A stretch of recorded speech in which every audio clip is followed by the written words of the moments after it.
Robin, the exact figures of how many people are displaced and the extent of destruction is hard to quantify, as independent international journalists aren't allowed into Gaza. But Palestinian journalists broadcast and film as much as they can. More than 1,500 homes are said to have been destroyed in Gaza City's Zaytun neighborhood. During the 8-week truce in Gaza from January to March, Israeli forces withdrew to an area surrounding the Strip, which they call the buffer zone. After Israel ended that truce, Israeli warplanes returned and evacuation orders were issued, something Gazans would be subjected to many times in the following months. Then Israeli ground forces moved back into the Netzarim corridor, effectively cutting off access between the north and the south.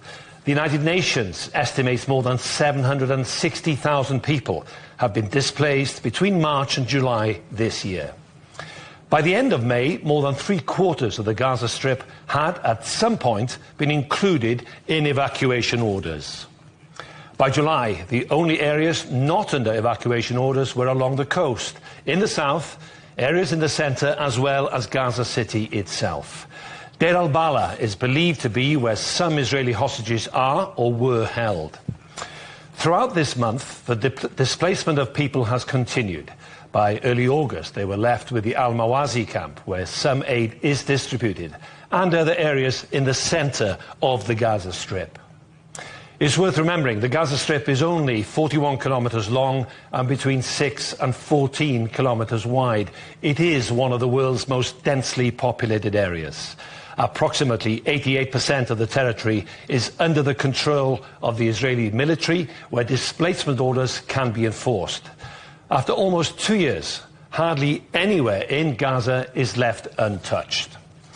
Now, Israeli Prime Minister Benjamin Netanyahu has two aims: to eliminate Hamas and release Israeli hostages. The United Nations Secretary General has again called for an immediate ceasefire.